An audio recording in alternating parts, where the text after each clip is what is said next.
Hi, in 2.5 we are discussing the types of variation that there are, and we're discussing actually four of them. One of them is a direct variation, the other one is an inverse variation, the third one is joint variation, and the last one is combined variation. Now, what direct variation is, when it says y is directly proportional to x, it translates into y equals k times x. But let me give it to you in real life words. When x and y or y and x are directly proportional, what that basically means is as one goes up, the other one goes up in the same proportion. So let's say when you increase your speed, then you're increasing your distance. Okay, so when one goes up, the other one goes up. Um, let's see, an inverse variation is y is inversely proportional to x.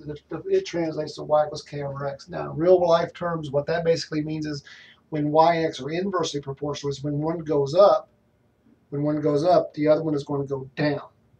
So direct proportion is when one goes up, the other one goes up. That's in the same rate. Okay? And an inverse is when one goes up, the other one goes down. Now, a joint variation is kind of like direct variation, but it's basically y, okay, is directly proportional to x and z if you get this. So it looks like it's a direct variation. It kind of looks very similar, okay? And because when one goes up, the product of the other two will go up at the same rate.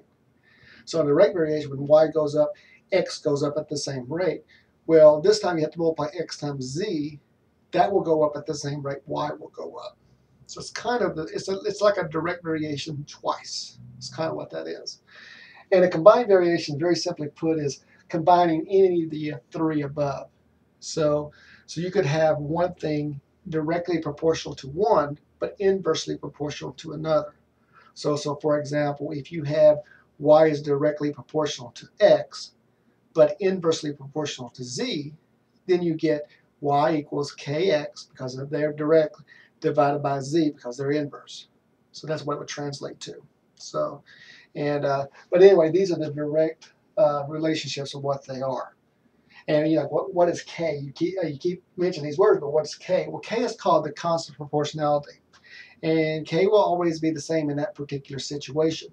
So when I do a couple of these three examples, you're going to see, well, wait, you're going to like, that looks familiar to you. And you're going to say, well, that's a certain formula that I know. Look at example one. It says the area of a circle is directly proportional to the square of its radius. So that translates, if you let the area be A and the radius be R, you're going to say the area of it is directly proportional to the square of its radius. So it'd be A equals kr squared because k is a constant. If you look very close to that, you're like, well, you recognize what k should be. Yes, it's pi because area of a circle is pi r squared. So now, it doesn't really say that in this particular situation, but you already know that from a previous experience. But if you were doing this problem, how would you translate it? This is all you could really do. So A equals kr squared. They'd have to give you more information to actually determine what the k is, which we already know is pi. Anyway, then this next example 2 actually, it says the rate of a car, which is r, so the rate of a car is r, and its time is inversely proportional when driving to Springfield to St. Louis. Okay, so rate is inversely proportional to its time.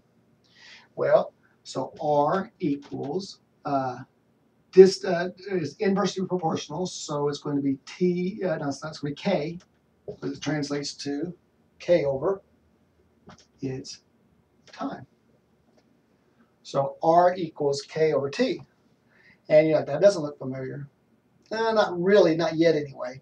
If you multiply time to the other side, and you get r times t equals k, and you're like, that doesn't look familiar either, but this one does. Rate times time equals distance. And then you're like, well, this is not constant here, but it is. because you're driving from Springfield to St. Louis. Now, whether that's 200 miles or 210 miles, I'm not sure what it is, but it stays the same. So if you're driving on I-44 from Springfield to St. Louis, okay, as your speed goes up, your time goes down. So if you push the 100 miles per hour, your time goes down to an hour or two, okay. But if you start poking around 20 miles per hour, assume you don't get ran over, if your speed gets really low, your time goes up.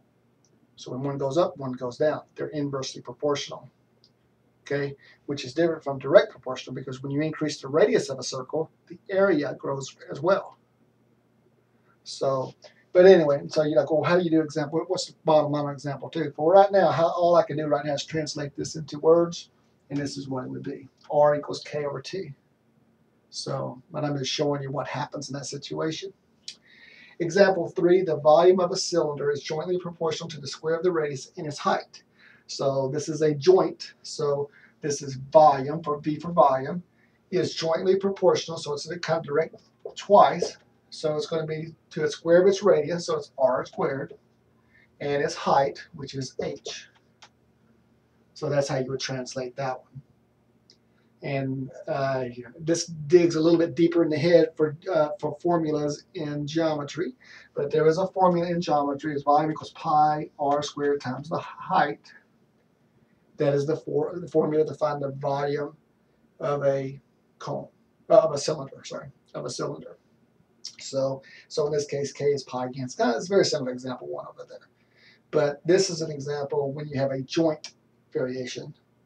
That one is when you have a direct variation. So, but anyway, these are 3 examples of these types of variation. Again, this is guys, we got the very tip of the iceberg here to what you're going to see on your homework. So these are going to get a little deeper. Like in 1.7, when you had the applications, this is what you're going to think very similar to the applications. You're not going to like them very much. But I think you'll get used to them. They're not too bad if you just spend a little time with them. But this is the basis of it. Okay, if you can remember these formulas right here, and then translate the words into a formula that goes with one of these 3 things, then I think you'll find out it's not too bad after all. So anyway, that's it on 2.5.